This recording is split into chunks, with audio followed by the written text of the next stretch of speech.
You apologize before you even finish your sentence. You say sorry for taking up space, for having an opinion, for existing in the room. You do it so automatically, you barely notice anymore. But that reflex, it is not politeness. It is a signal. And once you learn to read it, you will start seeing it everywhere, in the people around you and in yourself. Low self-worth does not always look like someone crying in the corner. It does not always wear the face of sadness. It hides in small, ordinary moments, in the way someone laughs off a compliment, in the way someone shrinks before they even speak. Psychologist Kristen Neff, who has spent decades studying self-compassion at the University of Texas, found that low self-worth is one of the most common and most invisible struggles humans carry, not because people hide it on purpose, but because the habits it creates feel completely normal to the person living them. Here are 8 habits that reveal someone, maybe even you, has low self-worth. The first habit is chronic over-apologizing, not the sincere kind, the reflexive kind, the kind that spills out before the person even knows what they did wrong. Someone with low self-worth says sorry for asking a question. They say sorry for not understanding the first time. They say sorry for being in the way, for taking too long, for needing anything at all. Dr. Guy Winch, a psychologist who wrote Emotional First Aid, explains that this pattern emerges when someone has internalized the belief that their needs are a burden. The apology is not about the other person. It is a preemptive shield, a way of saying, please do not reject me before I give you a reason to. The second habit is an inability to accept compliments. Watch closely the next time someone tells a low self-worth person that they did something well. They will immediately deflect. They will say it was nothing. They will say anyone could have done it. They will say they got lucky. Researcher Roy Baumeister at Florida State University has studied how people with low self-esteem respond to positive feedback. His findings are striking. Instead of feeling good, they often feel suspicious. The compliment does not match their internal map of who they are, so they reject it, not out of modesty, out of self-protection. Accepting the compliment would mean updating the story they have been telling themselves for years. The third habit is people-pleasing at the cost of personal truth. Low self-worth trains a person to read the room before they read themselves. They agree with opinions they do not hold. They say yes when every part of them means no. They shapeshift to match whoever is in front of them because they have learned somewhere along the way that who they actually are is not enough to keep people close. Psychologist Susan Harder, one of the leading researchers on self-concept development, found that this disconnection between the real self and the performed self starts young. Children who do not receive consistent emotional validation learn to suppress authentic responses. By adulthood, they have done it so often they have lost track of what they actually think. The fourth habit is difficulty setting boundaries. This one runs deeper than simply saying yes too much.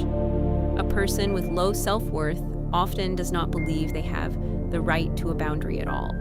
They feel guilty for wanting one. They rehearse how to say no in the mirror and then abandon it the moment they are face to face with another person.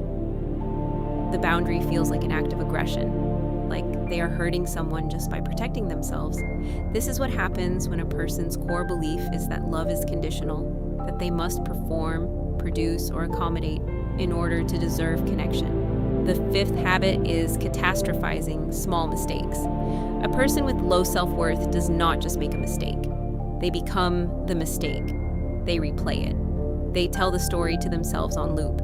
They add in everyone else's reactions, usually harsher than anything that actually happened. Dr. Aaron Beck, the founder of cognitive behavioral therapy, identified this as one of the core distortions in depressive and low self-worth thinking. The brain magnifies negative events and minimizes positive ones, not because the person is weak, but because the nervous system has been calibrated to expect the worst about itself.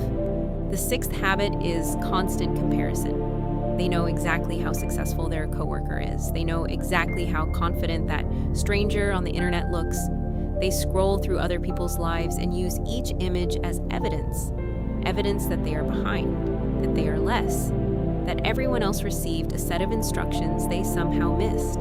Leon Festinger, the social psychologist who first described social comparison theory in 1954, found that humans naturally compare themselves to others as a way of evaluating their own abilities. But in someone with low self-worth, this process goes rogue. Instead of neutral self-assessment, every comparison becomes a verdict. The seventh habit is minimizing their own achievements. Ask them what they are proud of, and they will hesitate. Then they will list something small. Then they will immediately qualify it. They will tell you why it does not really count, why it was easier for them than for most people, why someone else deserves more credit. High achievers with low self-worth are some of the hardest people to help because from the outside, their life looks like evidence that they should feel good about themselves. But on the inside, they are running from the moment someone realizes they are not actually as capable as they appear. Pauline Clance and Suzanne Imes named this pattern in 1978. They called it imposter phenomenon. It is not about competence, it is about identity. The achievements never land because there is no solid self to receive them. The eighth habit is tolerating treatment they would never accept for someone they love. This is the one that cuts deepest.